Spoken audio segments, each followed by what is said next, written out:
Kia ora and welcome to Canterbury Live. It's Friday, 27th of June. We've met the end of the week. Well, it's a busy weekend, of course, in Canterbury. This weekend we have the Star Home and Leisure Show, and you'll be able to check out CTV where I've got some presents there, so pop down and say hello, won't you? Well, this weekend, 28th of June, what happened on the 28th of June? Sweet Caroline, do you know that song? Do you know this man? Yes, that's Neil Diamond, soft rock song, and of course it was officially released on June 28, 1969. Diamond revealed the inspiration for his song was John F. Kennedy's daughter Carolyn, who was 11 years old at the time. Pretty cool. And Diamond actually sang at her 50th birthday in 2007. The song has sold 1,745,000 digital downloads. That's pretty significant, isn't it? But a great song. Saw him two years ago in Vegas, and he's still rocking it. Now, Pat Morita, check out this clip. Yeah, but Right. Wax on, right hand. Wax off, left hand. Wax on, wax off. Breathe in through nose, out the mouth. Wax on, wax off. Don't forget to breathe. Very important. Wax on. So tomorrow Pat would have celebrated his 82nd birthday. Of course, he was most well known as Mr. Miyagi in The Karate Kid, but if you're as old as I am, you can remember him as Arnold in Happy Days.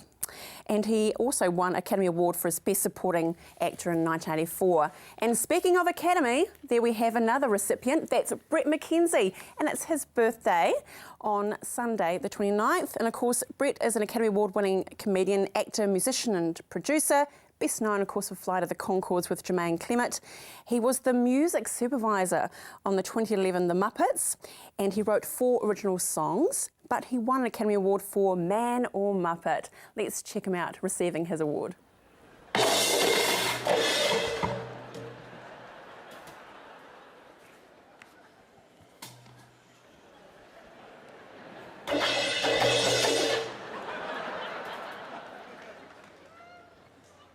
Brett McKenzie for Man or Muppets, The Muppets.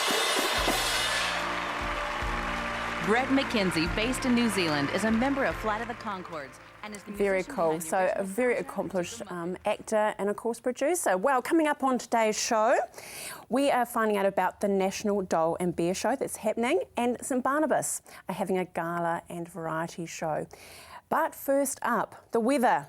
We talk about it every day, and the weatherman sometimes gets blamed for getting it wrong, doesn't he? So I have 2 very brave gentlemen sitting to the left of me. They're predicting potential rain maybe tonight, gentlemen? Yeah, maybe a little bit, but I think should be right by tomorrow morning, so that's Thank good. you. So Josh Oliver, Yep. Thank you very much, and Russell Voice. So welcome to Canterbury Live. Thank you. Thank you very much. Where did the inspiration come behind having a Facebook page all about weather updates? Well, so about this time last year, a friend of mine suggested, he'd sort of always known that I've enjoyed the weather, so he thought that I should set up a Facebook page or something similar, so I decided to take his advice and set it up, and it sort of grew and things ended up how it is today. So What weather are you covering? Josh? We cover Canterbury sort of in detail, I suppose. So instead of Met Service, for example, they cover the whole country. We focus specifically on different towns in Canterbury, in North, South and Mid Canterbury. And Russell, what's your role? My role is firmly similar to Josh's, really. We've kind of, it's been a real success over the last year just on Facebook, and now we've kind of taken it to the next step. So we've set it up as a business. And yeah, so we're looking to expand while keeping our kind of social media side of it going, but also kind of looking to make a career of it. So yeah, so just forecasting mainly. Yes. So what's the next step or next level then, Josh? I think so as Russell just said, we set it up as a business a couple of weeks ago, and that sort of gives us a little bit of leverage to get up and do what we want to do with it. So that involves a little bit of personalised forecasting for businesses and farmers around the region, as for businesses especially that rely on weather to earn money, and farmers as well. So I think that's something that we're looking at continuing to grow with in the near future, which is as well as forecasting on Facebook, of course. So Russell, what makes you an aficionado of weather? That was a good question. I think it's just one of those things that you kind of, you're born to enjoy weather. So I mean, it's just been something that I've had an interest in from a very early age, and it's kind of got bigger and bigger, especially joining Josh on Facebook and Canterbury Weather Updates. So it's just a real interest and a passion, and now we're looking to kind of, like I say, take it to that next step. Yeah. You're not setting yourself up to fail, but I mean, weather is one thing we can't, or you say you can't predict, but we can't decide how it's going to go. How about if you get it wrong? Yeah, well, I think it's not an exact science, like things can change just like that. And I think that the only thing we can do is tell people what we are seeing. And I think most people know that no one can ever get it 100% right. And I think as long as we are as accurate as we possibly can be, I think we're going to do all right. So how are you making it fun or social, Russell? It's tough work. I mean, it takes a lot of time and effort, and we're fairly professional in the way we do it. I mean, we've got a roster, and we're all kind of fitting in, and we evenly spread the work, so it's working well. And but yeah, it's a major commitment, and it's very important, obviously, weather in Canterbury. So it's something that we take very seriously. So you're both quite young. What are your peers telling you about this? I mean, are they expecting you to be on the news with being the weatherman, or what's? I think I'm still at school. I'm year 13 at Burnside High, and I think when it first started, I think I got lots of people were interested in what we were doing, but they sort of weren't holding back and having a bit of a joke and asking some questions and that sort of thing. But I think people have sort of, I suppose, accepted that it's something that I enjoy, and I get lots of praise for it at school, so that's good. So do you hope to further this on to university? Well, I've decided not to go to university next year, and that's mainly just to have some time to be able to set this up and put my time towards something that I like doing, which is this. So I think university may have just held me back a little bit, seeing as how we've already got the following and the start that we need to make it even bigger. Russell, you've got your Facebook page, and it's facebook.com/Canterbury Weather Updates. Talk us through what we will find when you come to this Facebook page. Okay, so what you'll find, obviously we've got a large following, and a lot of people send in their observations from around the region. So you'll see a lot of comments from what's actually happening at the time, what's really key to our forecasting too. You'll see our updates that we issue. So we issue an evening update that's usually up by 8:30. And then you'll see a morning update too. So, and then post throughout the day if the weather's extreme or kind of needs that attention. So, I mean, you'll see a lot of forecasts from us and a lot of information. So, just on the Canterbury region. So, yeah, it's pretty full on. So, explain your fan base. Does it cover all ages, or? Yeah, I think if you look at some of the stats on Facebook, quite a high percentage of people that follow us are female and sort of in that middle age bracket. And I think that... Yeah, okay, there's definitely a social aspect of it. Huh? Yeah, and I think also behind that there's a high percentage of people around our age too, sort of late teens, early 20s. And I think that's because they feel that they can relate to us, and yeah. Wow, well, thank you for bringing the call back to weather. Well done. Well, lovely meeting you, Josh and Russell. We look forward to seeing how the business goes on to the future. So well done. Thank you. Stay with us. After the break, we find out all about the Christchurch Doll and Beer Show.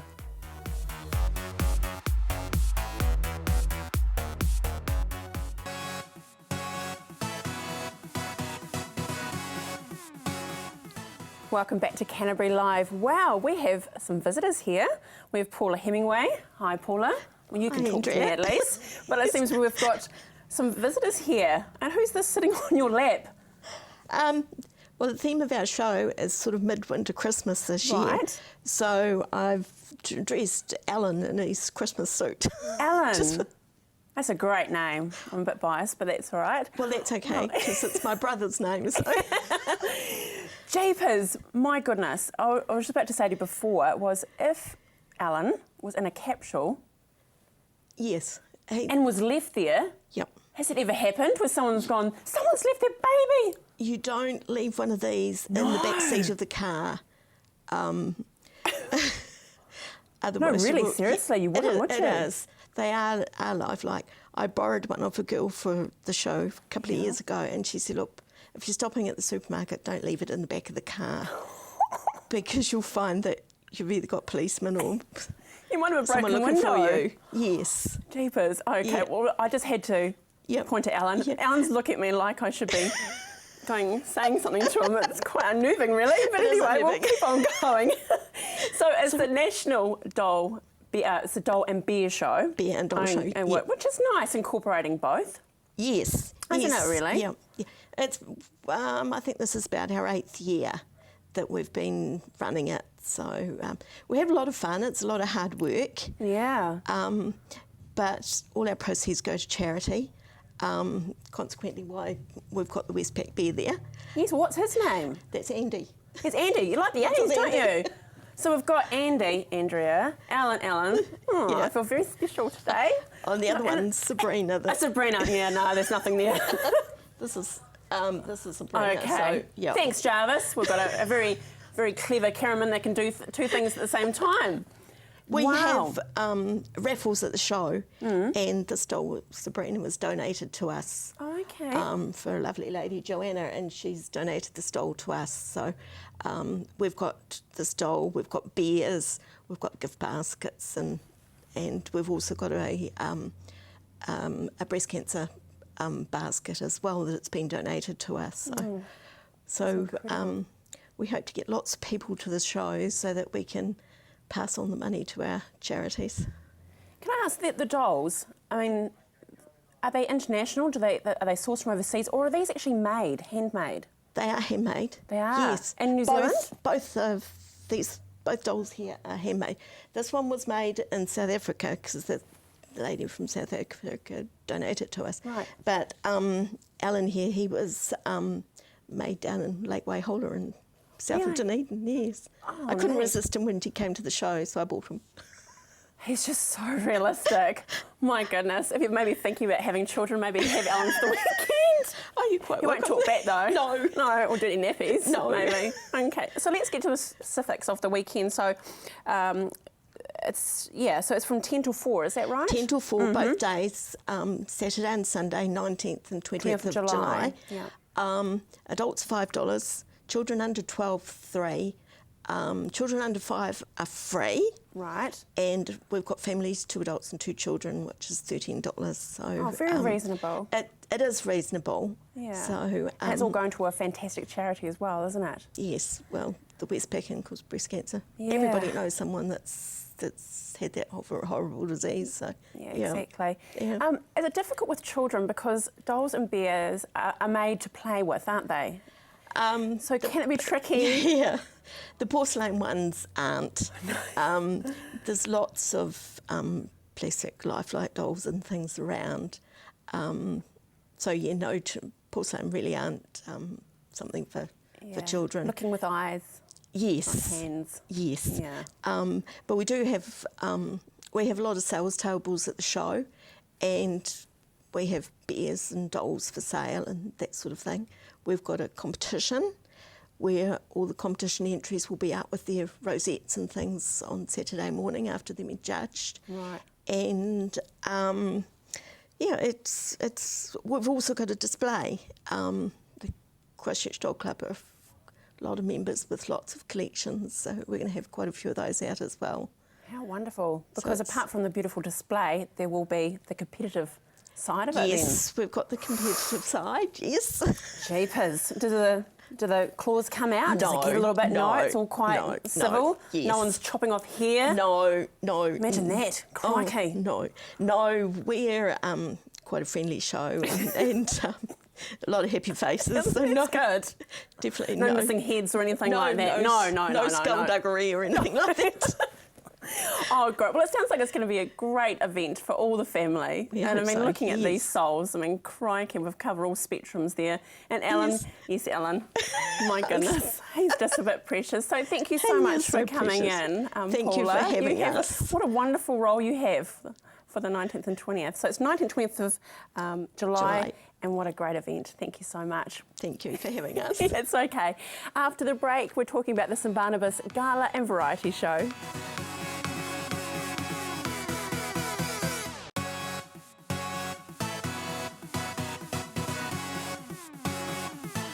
Well, we really have a lovely community feel on the show today, and it's ending today, of course, talking about St Barnabas, the Gala and Variety Concert. So welcome to Reverend Mark Chamberlain. Thank you for coming in. It's great to be here. Yeah. So you're very brave coming in on the Friday before The big night. event tomorrow. Yeah. So a lot of running around happening? A wee bit, but we've got most things organised and lots of people have stepped up and helped us. So we're confident that it's going to be an absolutely marvellous night tomorrow night. Now, St Barnabas has been really a part of history in Canterbury. I mean, Yeah, it really was such a popular church, wasn't it, to be married in? Yeah, a lot of people really grappled to get dates, didn't they? They just about did, yeah. But all that's changed with the earthquake, and but we're raising funds so it can be restored and strengthened, actually, so that it's, again, can be used in that way and lots of other ways. Okay, so let's talk about the concert then. Sure. What can we expect? Well, you can expect a full house for a start, and a whole lot of different genres, different entertainers, choirs, solo performers, instrumentalist groups, ensembles. There's going to be a lot of variety, a lot of music, dance, and it's just going to be absolutely fabulous. I believe I've got some images there of Okay. it. No, we may not, but we can imagine what it's going to be like, actually. So can't we're at we? the Christ College Auditorium, Right, beautiful. and we've got lights, we've got great sound, brought great sound in, so everyone's going to have a great experience. Hilary Muir from The Breeze is our MC. Oh, She's going neat. to keep it moving along really well. So a lot of the performers are talented young people from Christchurch, as well as sort of seasoned performers. So there's going to be a great mixture. At the interval, there's going to be an auction. We've got about a dozen items that range from an in-home dinner party put on by sort of an internationally renowned cook, chef I should say probably, all the way through to weekends away, getaways to Hamner, and four-wheel drive adventures, dolphin experiences, all kinds of things that are going to be auctioned at the interval. How fabulous. Yeah. So you're really, I think it's real community feel, isn't it? Because you're Massive community feel. We've got about 180 people who are going to be performing in some way on the stage, all for nothing, all because they want to help us and want to help us restore St Barnabas Church. So that's just amazing. We're so grateful. Lots of other people have supported us in the production of the event, and Christchurch Boys High is sending the Altiora Jazzmen to play. The Medbury School is sending their choristers. So there's just so much support from the community. We really feel very grateful. Must be quite humbling. It is humbling. It is. We're making it happen for the community as well. I mean, we have our own church community, of course, but the church has also got lots of community ministries that sort of support and help children and families and the elderly and all kinds of ways like that. But we're in need, and they've stepped up and they're helping us. So it's sort of a mutual relationship, I guess. Yeah, it's that circle, isn't it, really? Yeah, it is, yeah. So let's talk about the auction, sort of whet people's appetites. Yeah. You talked about a dinner and... So there's a dinner for 8. Right. Alison Merchant, who's an international level chef, Yes. is going to be putting it on. Excellent. So that's an in-home dinner, so people can bid. They might bid a couple of $100. They might think, wow, this is worth $500 or more. So there's weekends away at Hamner and also up in the Hunderlees as well. There's also one weekend away up on the Kaikoura coast, and part of that weekend away is to have a geological tour. The owner of this place has got some experience with geological formations, that sort of thing. It's up, wow. I believe, near the Sawtooth Gully, if you've heard of that. Yes. But it is, so there's lots of interesting value-added kind of entertaining and educational things. at the same time. Absolutely. Oh, that's neat. So, the big question, could we putting on the spot here, is there still tickets available? Well, we're really getting close to a full house, but we do have said all along there's to be door sales. Right. So we will get people in there somehow. We've got a limit of 840 seats, but we do definitely have door sales. So rock on up, and we'll love to have you. And can you still buy tickets from Ballantyne's as well? Yes, you can. So And tickets are available at Ballantyne's. Medbury School. Medbury will be closed around about now, so that Right, won't yeah. be an option, but you can get onto the Event Finder website, and, Right. and that will be an option right through until about 3:30 tomorrow afternoon. Okay. But, yeah, so door sales are still And let's just reconfirm, it's all about the restoration, isn't it? It is, the repair of St Barnabas Church. We've almost raised $1 million. The project is getting underway, and we believe that the project may actually start very early next year. We're going through the tender process at the moment. So everything's coming to a head, and so that's the reason for the fundraiser. And taking all the romanticism out of it, you still need the hard, cold and cash, don't you? We really? do. Yeah. That's the reality. That's reality. We had good insurance, but there is a shortfall, and that's what we're trying to raise. Well, congratulations to you and the team, because I know it's a big team that's put it together. Absolutely. I wish you all the very best Thank you very much. Tomorrow night. Appreciate your support. Thank you so much for joining me today and this week on Canterbury Live. Stay with us, Rob's Country, a wee clip there. But look after each other, and we'll see you Monday.